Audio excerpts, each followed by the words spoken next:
4 से 6 तक ये लाइफ सपोर्ट ट्रेनिंग का प्रोग्राम बहुत ही एक मीनिंगफुल लेवल पे आयोजित किया गया। मैंने जितना ऑब्जर्व किया थोड़ी देर में, उससे लगता है कि इसमें बहुत ही जोश और केयर को साथ में रखा गया है। कोई औपचारिकता नहीं निभाई गई है, क्योंकि जिस लेवल के मेडिकल प्रोफेशनल्स इसमें भाग ले रहे हैं, यूँ तो हम कह सकते हैं कि वो बहुत कुछ जानते हैं ऑलरेडी, लेकिन they chose to be a participant in this underlines the need या इम्पोर्टेंस, कि वो वाकई मानते हैं कि फिर भी कुछ सीख लेना चाहिए। ये बहुत बड़ी बात है। सब कुछ जानने वाले लोग भी अगर फिर भी इसमें पार्टिसिपेट करके और कुछ एडिशनल इंक्रीमेंटल नॉलेज को गेन करना की इच्छा रखते हैं, कितना गेन हुआ या कितना उससे ज़्यादा वो पहले से जानते हैं वो अलग विषय है, लेकिन एक इच्छा रखना। और मैं ये मानता हूँ कि कोई भी प्रशिक्षण पूरी तरह से अर्थहीन या मीनिंगलेस नहीं हो सकता, चाहे कुछ बहुत सारी चीज़ें हम जानते भी हों, लेकिन फिर भी कुछ ना कुछ तो नया सीखते ही है।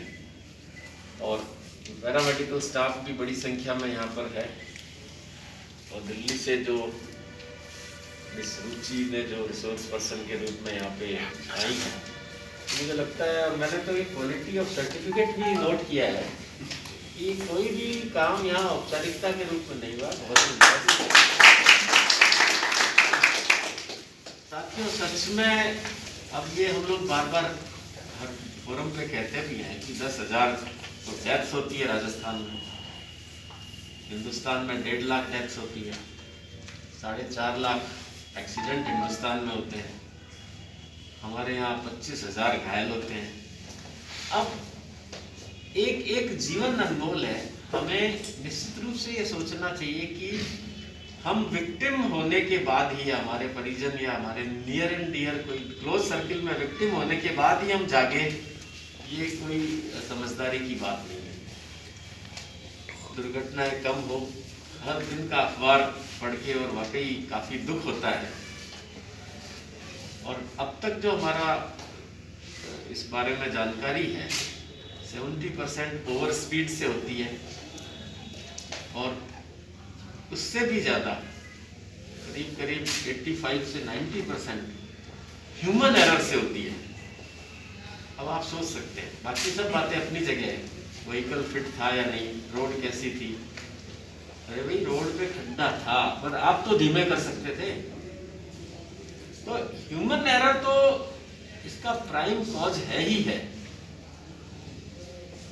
अब 10 मिनट देरी से पहुंच जाएगा तो बहुत बड़ी कोई आफत आने वाली नहीं है। ये सब चीज़ें हमें एक हमारे जो एरिया ऑफ इन्फ्लुएंस है, जितना हमारा दायरा है प्रभाव का, उसमें ये मैसेज वाकई करने तो पड़ेंगे, क्योंकि कई बार परमानेंट डिसेबिलिटी है, वो आपको जीवन भर का एक शॉक दे जाती है, बड़ा दुख होता है। बहुत छोटी सी बात थी, किसी एक्सीडेंट के होने या नहीं होने में बहुत ही एक थिन लाइन रहती है। थोड़ी सी सावधानी, थोड़ा सा अगर क्वेश्चन रखा होता तो बहुत ज़्यादा पश्चाताप नहीं करना होता। अब रही सवाल दूसरी चीज़ कि एक्सीडेंट कम हो, लेकिन अगर हो गया तो उसमें जान बचाई जाए।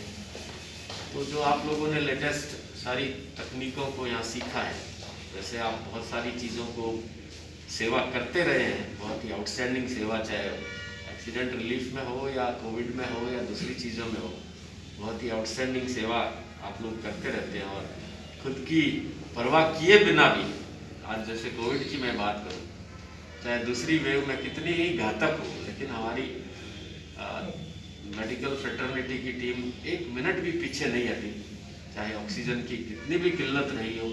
हम लोगों ने भी ऑक्सीजन टैंकर्स का ग्रीन कॉरिडोर बनाकर पूरे इंडिया से टैंकर्स की व्यवस्था करके जैसे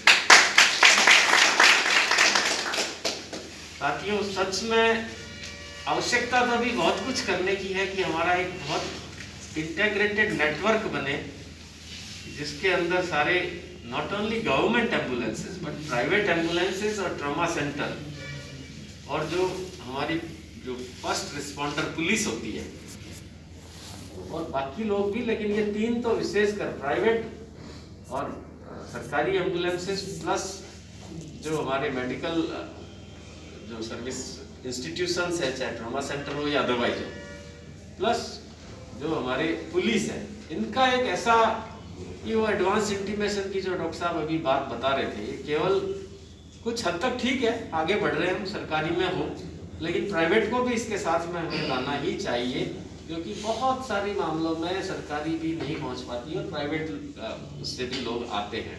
काफ़ी बड़ी संख्या है प्राइवेट की भी। राजस्थान में मुझे मालूम है कि अभी फंक्शनल एम्बुलेंसेस की संख्या भी कम से कम 7,000 के आसपास है और सरकारी तो शायद 2,500 के आसपास है। तो आप समझ सकते हैं कि बाकी रजिस्टर्ड तो नंबर ज़्यादा है, पर शायद 15 साल पुरानी है, खराब होगी, तो अभी भी 7,000 तो फंक्शनल है। तो बहुत सारी तरीके से पेशेंट जो हॉस्पिटल पहुंचते हैं, इवन प्राइवेट के जरिए भी पहुंचते हैं। तो गोल्डन आवर्स का इम्पोर्टेंस जो हम लोग आगे प्रोपेगेट कर भी रहे हैं, अभी जो गुड समारिटन स्कीम 5,000 रुपये इनाम और प्रशस्ति पत्र हम देंगे, उसको भी अब नोडल मेडिकल विभाग ही बना दिया गया है। बजट ऑफ कोर्स हम लोग ट्रांसफर करेंगे, वो भी शायद अंतिम चरण में है।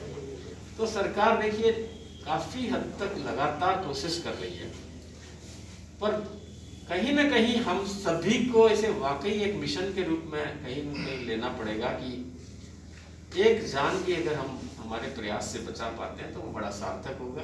ऐसे प्रशिक्षण लगातार आयोजित होते रहे। अन्य स्टेक होल्डर डिपार्टमेंट को भी डॉक्टर साहब आपके नेतृत्व में बुलाते रहे, हम लोग हमेशा सहयोग के लिए तैयार रहेंगे।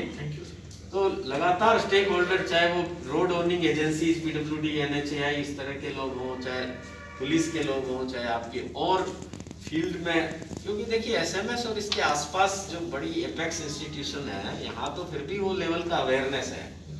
लेकिन जैसे अच्छा लगा मुझे, गंगानगर से या दूसरी जगह से, दूर की जगह से भी लोग आए हैं, तो ये अगर वहाँ एक रिसोर्स पर्सन के रूप में जाकर, और ये अगर वहाँ भी इस तरह की, चाहे ऐसा लैब ना हो, फिर भी इस अवेयरनेस को यहाँ के कोई वीडियोस वगैरह को ले जाकर के या किसी भी तरीके से, तो अगर थोड़ा मोटा अवेयरनेस भी अगर आगे फार ऑफ एरियाज में भी जाता है तो हम काफ़ी इसमें आगे बढ़ पाएंगे।